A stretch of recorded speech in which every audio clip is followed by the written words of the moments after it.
Coffee Bike, c'est un lieu pour louer des vélos. Du VTT au tandem, en passant par le vélo électrique, la gamme pour enfants, et puis le baby van et même le panier pour le chien. Alors tu peux me dire comment c'est né Coffee Bike? Coffee Bike, c'est né d'un constat. Valérie s'est dit, voilà, on a une belle région, mais il manque un service, la location de vélo. Eh bien, Coffee Bike est né. C'est quoi pour toi faire du vélo?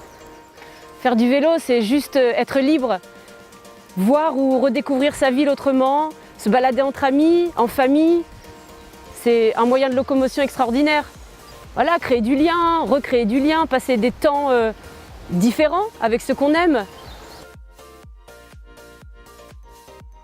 Alors les ambassadeurs, ça m'a permis de rencontrer des personnes qui étaient dans la même situation que la mienne, avec lesquelles j'ai pu échanger, et c'est très rassurant, c'est très bon de participer à un réseau parce qu'on peut échanger sur nos doutes, nos joies aussi, et puis ça permet aussi de rencontrer d'autres corps de métier dont on a besoin. Donc, les ambassadeurs, pour moi, ça apporte et ça permet de ne pas être seul dans son coin, on crée du lien.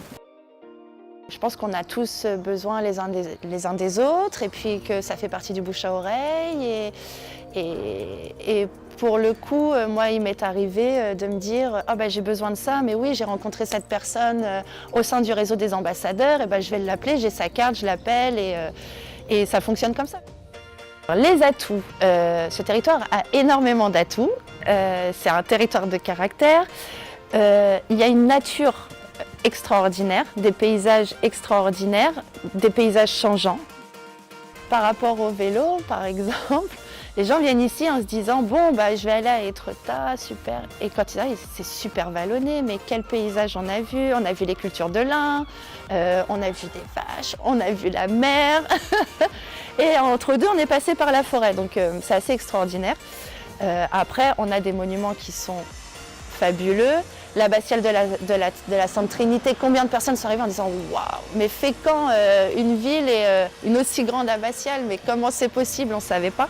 Donc en fait, il y a beaucoup de lieux qui intéressent les personnes de l'extérieur. Nous, peut-être à l'intérieur, on ne les voit pas forcément parce qu'on passe tous les jours devant.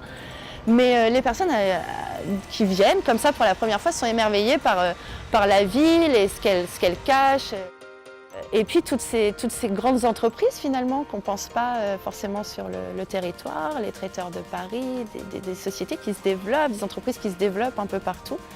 Et on ne pensait pas qu'elles étaient d'ici, là, de fait. Voilà.